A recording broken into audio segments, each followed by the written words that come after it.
Hi, I'm Ashley Kenner, and today I want to discuss the controversy surrounding vaccinations being the cause of autism. The audience that I'm targeting are the parents that fear vaccinations are more harmful to their babies than helpful. There are a lot of people who believe there's a link between receiving childhood immunizations and the development of autism. This argument has concerned parents worldwide for many years. What it does is it alters their confidence in trusting their pediatrician's recommendations on what needs to be done to keep their babies healthy.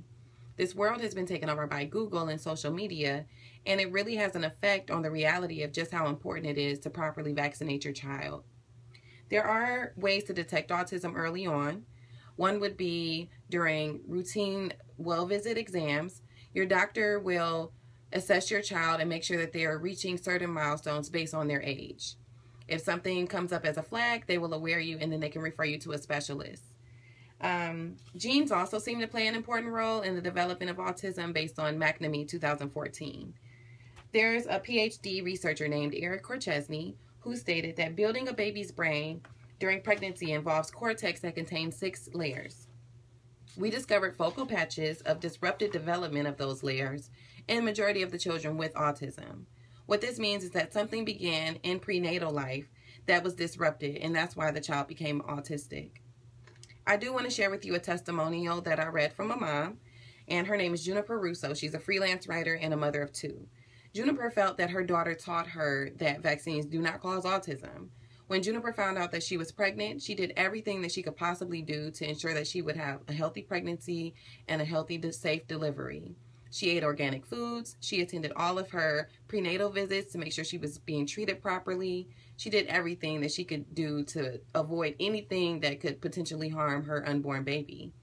Once her baby was born, Juniper declined all of the vaccines. She stated that they were harmful and full of toxins that caused brain damage. Against her pediatrician's wishes, she didn't vaccinate her baby. At her baby's 4-month well visit, the doctor noticed some developmental delays, and it was just things like the baby's gross motor skills were behind average and her muscles weren't responding as they should.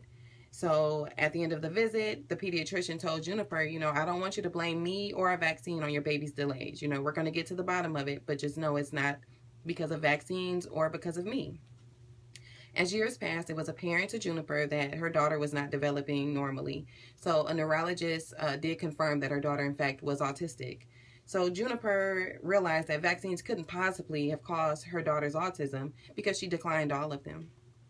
I'd like to touch on delaying vaccinations. When parents delay vaccinations, it's more so for their comfort than for their babies. Delaying vaccines raises a child's anxiety level.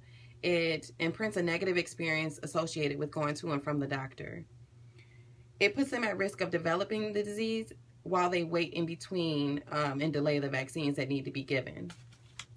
Children under the age of 5 are more susceptible to the disease because their bodies aren't strong enough to fight off infections. So staying on schedule not only protects your baby, but it protects the others that they're exposed to daily. There's no proof that there's a link between vaccines and autism. A 2013 CDC study found that vaccines don't cause autism.